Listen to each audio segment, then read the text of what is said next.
If you like to make your NFL games a little bit more interesting, you've come to the right place. It's the Even Money Podcast with Ross Tucker and Steve Fezzik.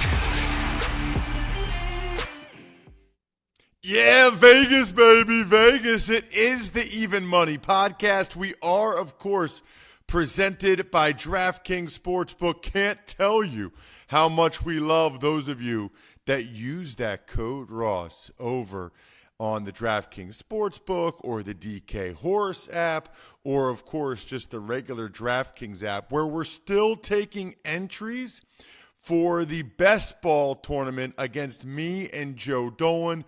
You don't have to put any money down, but you can win the entire prize just by rating and reviewing the show or taking advantage of any of our sponsors and emailing it to me, ross@rosstucker.com. Sponsors like Labatt Blue Light, Omaha Steaks. We'll get into all of that a little bit later. But first, we got some betting to talk about. We're doing it with my guy, Steve Fezzik, the absolute legend. This is, at least during football season, this is our most popular show on a per-episode basis. Check out Steve at Fezzik Sports and only at Fezzik Sports. I'm at Ross Tucker NFL on social, really whatever you're on, right? Twitter, Instagram, Facebook, TikTok. Same for at Ross Tucker Pod, which I always recommend because that's when you first know that the show's been posted, and that's where you see what I deem to be the most interesting clips from the show, me or Jack. The 2 or 3, 30-second to a minute-long segments of the show, quotes, usually from the guest, like Steve or Greg Cosell on the Ross Tucker Football Podcast, Joe Dolan, Fantasy Feast, whatever. A lot of you, more and more really every week, checking us out, youtube.com/Ross Tucker NFL, which I love. Steve, there's a lot to get to. I know you were in San Diego and you had a meeting with Dr. Chow and his folks out there. We've got a championship game coming up this weekend in the UFL, and we've got a bunch of stuff going on right now as it relates to the NBA Finals and the Stanley Cup Final, both of which are 2-0, Steve. I don't want to put words in your mouth, but I would think typically you're a guy that if it's 2-0 and now it's coming back to the home, to the team that's down 0-2 playing at home, I don't want to put words in your mouth, but would you be leaning towards the Mavericks and the Oilers in Game 3 at home? Absolutely. And let me comment about the NBA playoffs. They've been terrible. Now, some people are trying to make it narrative about there's been some great comebacks, et cetera, specifically the Denver-Minnesota series and the like. But even in that series, every game was decided with a minute to play, even with big comebacks. Not so few close games, no drama. And now we're staring at 2-0. If I was an NBA higher up, I would get some really good officials to make sure that this is a competitive game, make sure that any foul on Luka is called, and make the series go more than 4 games. So similar to in the movie Running Man, which you've never seen, Ross, they go Captain Freedom to wardrobe, and Jesse the Body Ventura is summoned because they need to get a new stalker to make the game more competitive. You have an affection for movies that I have not only have I not watched, but a lot of them I've never even heard of. I think I've heard of Running Man, though. These are all like early 80s, right? Like just before my time, I would imagine. Back when I used to have free time, which ended right around 1983. So after 1983, my movie repertoire, I was going back through Best Pictures, and like No Country for Old Men was 2008. I don't think I've seen a Best Picture since then, but 1973, The Sting, Best Picture, Rocky, 1975. Oh yeah, all those movies, absolutely. Yeah, so I've seen Rocky for sure, but I don't think I've seen The Sting either. I should see that one. Because there's movies like from the 80s and even 90s that my wife hasn't watched, and I just like can't, like, I'm like, you haven't seen Top Gun? How is that even possible? We watched that 20 times in the 80s. Well, that's like me with 70s movies, evidently, Steve, according to you. You know what? At some point, I don't know when I'll have any free time, but at some point, I'm going to go down your list, and I'm just going to start picking off these movies from the 70s or early 80s to get a better feel for what I think of those. Any thoughts, Steve? I know you're not a big hockey guy. Any thoughts on the Stanley Cup final? Poor Canada. They live and they breathe for their hockey. They haven't won in forever, while teams in the Southwest Desert, Vegas, teams from Florida, Tampa Bay, are winning titles. It's just not fair, and it's going to happen again, unfortunately, that Florida, who really doesn't care much about their hockey, is going to win, and the country of Canada, once again, is going to be denied. But I do think that we will see Edmonton get Game 3. Got it. So you like the Mavs in Game 3, and you like the Oilers? Yes, and I think I would sprinkle on the Mavs long-term trend. Teams down 0-2 do very well first half. There's a big tax associated with it, but I still think I would play the Mavs first half minus the 1.5. Got it. That's a big tax, 1.5? Or are you talking about the VIG? The point spread is a big tax on the first half because the first half line is the same as the game line. So like normally a 1.5 to 2 point favorite, your first half would be -0.5 to -1 at tops. So having to lay -1.5, there is an extra tax, but not that much compared to other games I've seen associated with the first half.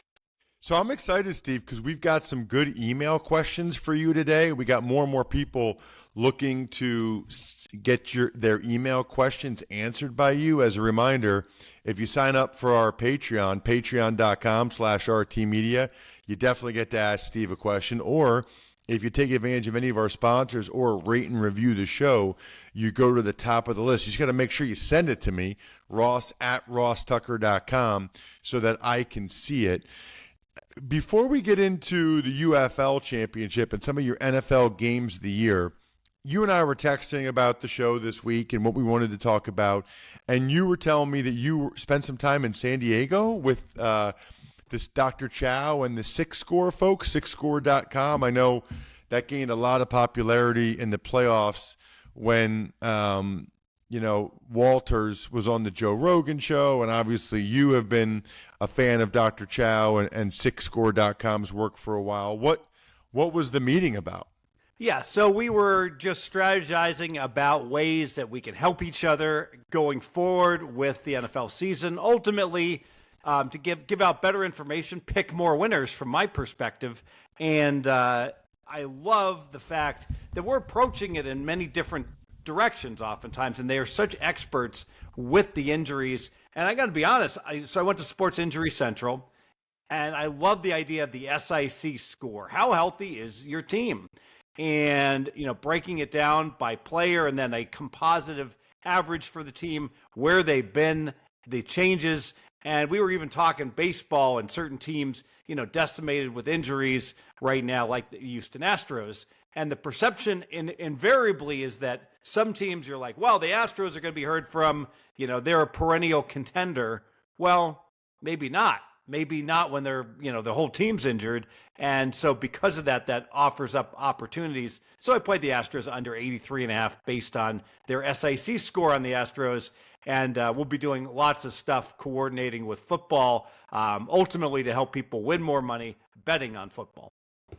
So here's my question about Six Score. I'm a fan. I'm a believer. I mean, the proof is in the pudding in terms of, the success they've had blindly just betting based on Six Scores. Not even, not like, how you always say you have buddies, Steve, that couldn't name a single player on either team, and yet they're professional bettors and they do well. I'm not saying that's the case with the Six Score doctors, but that's not their thing. Their thing is just, hey, this is how healthy this team is. This is how healthy that team is. And if there's a big difference between the two, they're going to recommend betting on the healthier team. My question with that, Steve, is when, if ever, will the sports books take into account? In other words, when will this be over? Like, when will Six Score becomes so popular that we're all taking it into account. I feel like we have a little bit of an edge now, but when everybody else is using it and those numbers are kind of be incorporated in the score, will it just be done at that point? Possibly. And we've seen that with other factors that get incorporated by the odds makers. But let's face it, the odds maker, in terms of a tier, who's the sharpest in the world? The sharpest are the professional bettors no one has ever heard of. And they're staying under the radar, and they're making so much money betting. And then there's sharp bettors, very sharp bettors, and I would call that second tier. Now, the third tier would be the sharp bookmakers. And the question I would have is, well, wait a minute, they're the ones setting the lines. Why aren't they the sharpest? And the reason is you just make more money on the other side of the counter. Now, you think about Wall Street, I think that's largely the case as well. But the very best, mutual fund managers and the like, I mean, they're making seven figures. And if you look at, most sportsbook managers and, vice presidents in charge of operations, they might be making $500,000 a year in Vegas. So the very best bettors are making a lot more than that.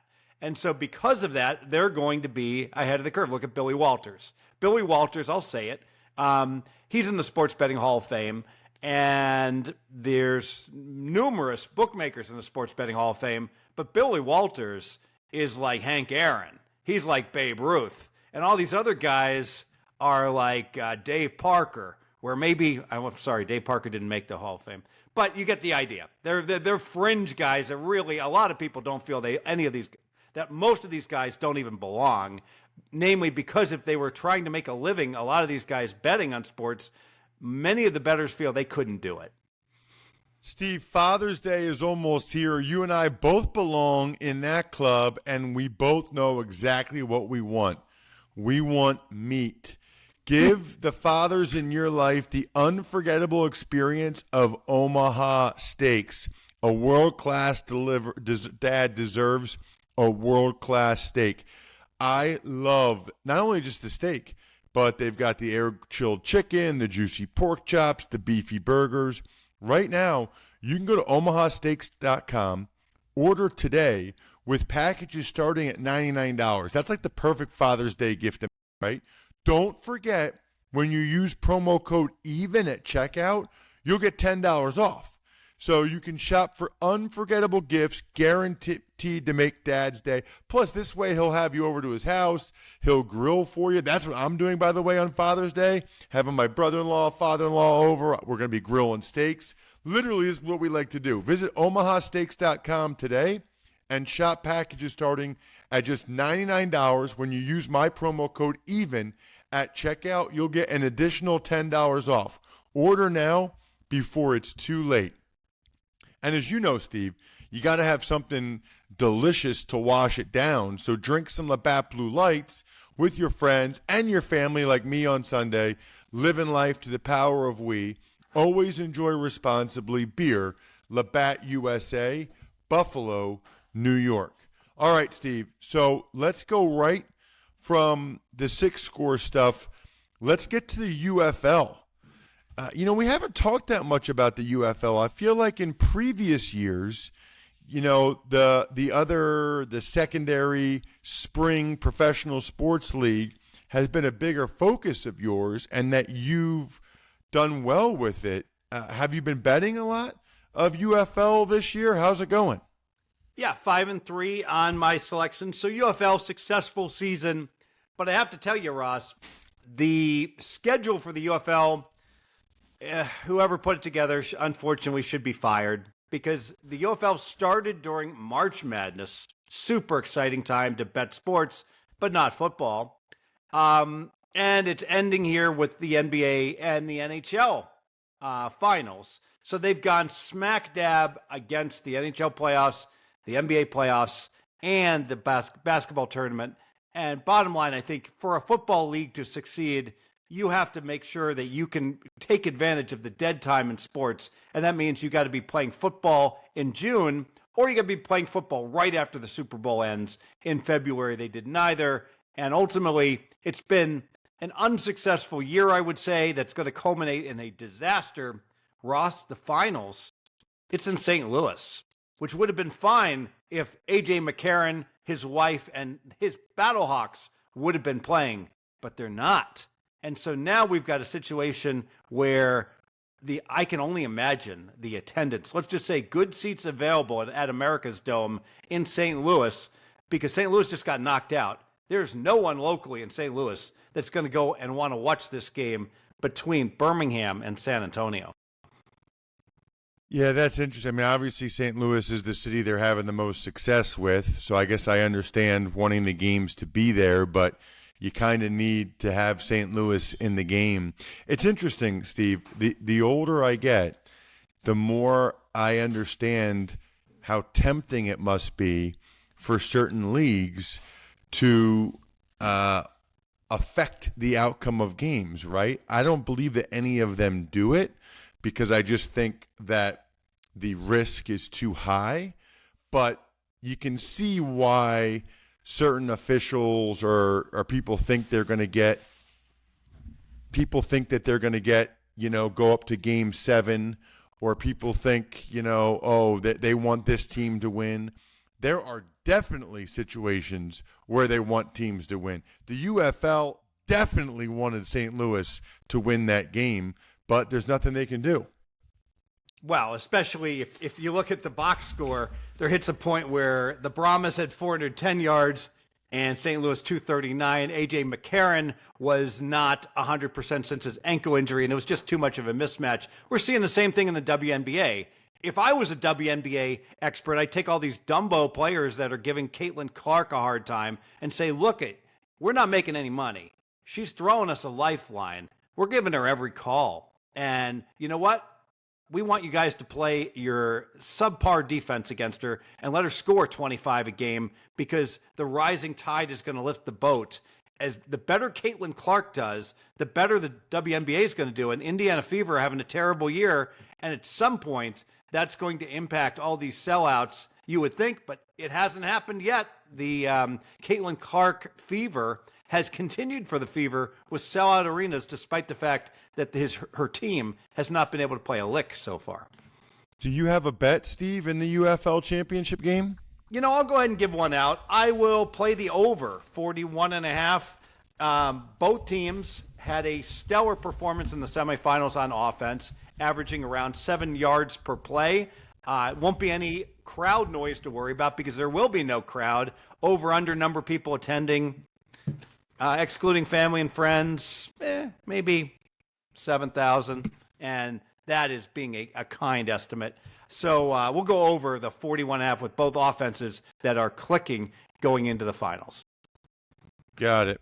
I think there are reasons, by the way, why that was the situation in terms of when they started the league. I forget, people have said that there was some certain circumstances, which is why they started when they did.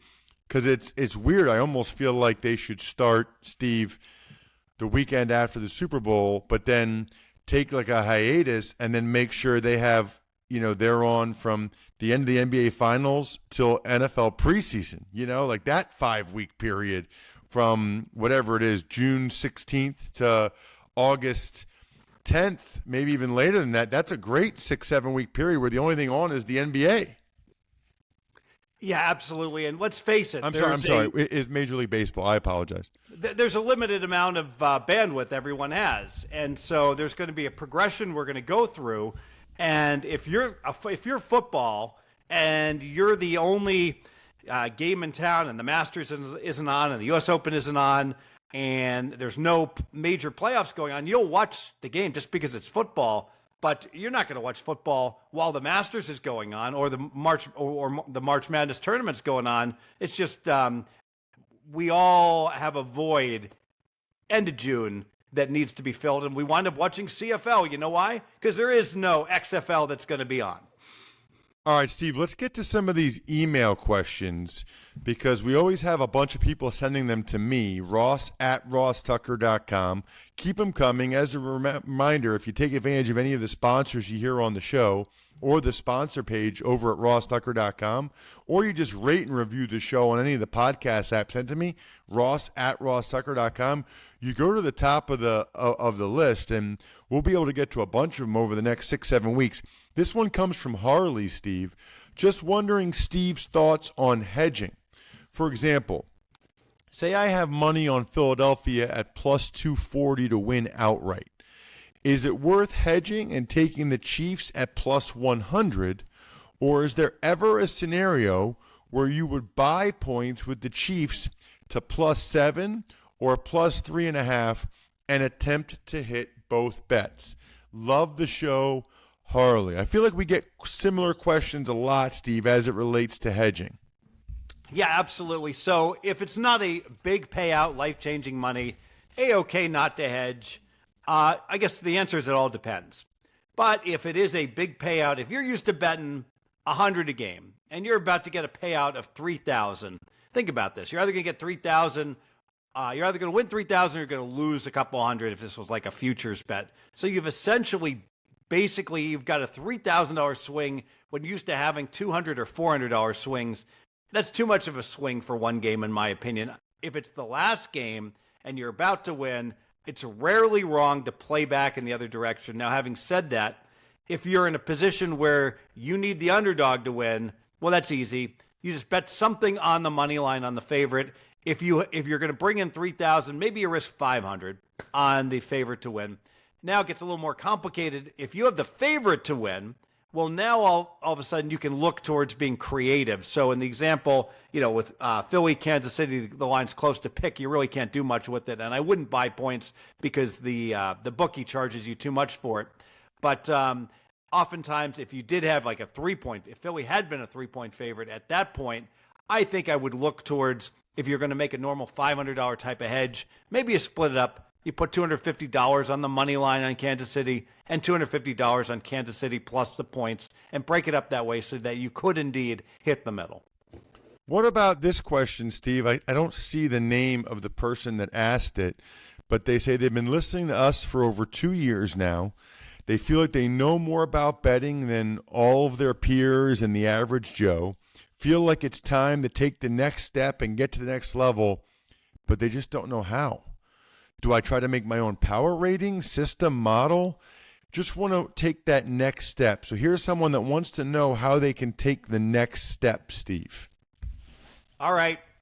Buckle up, Ross. I'm about to give you the playbook for how to take it the next level and how to build your bankroll. And I would say a key point is bonus hustling. And you can still do this. So let's say you've got a limited bankroll and you got like $3,000, all right? I would say, well, we need to get to 10,000 to start betting seriously and then get to the next level. But let's get to that next level right now, and we're going to do it with bonuses. So we're going to take that $3,000, we're going to slam it into a book that offers like a 100% bonus with maybe a 10 times rollover, and boom, 100% bonus. Now we're going to go ahead and make sharp bets based upon recommendations you and I make on the Even Money podcast, etc. And over the course of the season, we're going to fulfill our rollover, and we're going to take that 3,000 bonus and add it to our 3,000 bankroll. We're going to build a bankroll, and we're just going to keep doing this over and over. Then we're going to go to the next book, and the next book, and the next book, and we're going to build a bankroll with these bonuses. That's the easiest way to grow a modest bankroll into a medium-sized bankroll, and then later on, we'll talk about getting serious and building that bankroll even higher. Got it. So even now, Steve, it's still, if you're trying to get to that next level, you just got to commit to doing the bonus hustling. There's so many people that say they want to get to the next level, Steve, but it feels like they're not really willing to do the things that you talk about to get there. Yeah, well, the problem is if you don't have any bankroll, you're supposed to bet 2% of your bankroll, Kelly criterion, when you're wagering. Well, if you have a $1,000 bankroll, how are you going to make any money? You're betting $20 a game. It's not going to be enough to ever, get any real profit. So you have to get to the point where you're right around 10,000 to make any real money. Really looking forward to next week. I think, Steve, we can dive into, you've got some 4 games of the year for the NFL, which should be amazing, that we'll dive into next week. Highly encourage everyone to make sure they're listening or watching a week from now. He is at Fezzik Sports. I'm at Ross Tucker NFL. We are at Ross Tucker Pod. Other than that, good luck, everybody. Hope you guys win some money. Thanks for tuning in to Even Money. Make sure to also check out the Ross Tucker Football Podcast, Fantasy Feast, and College Draft, all on the DraftKings Network, YouTube, or subscribe to the podcast on your favorite platform.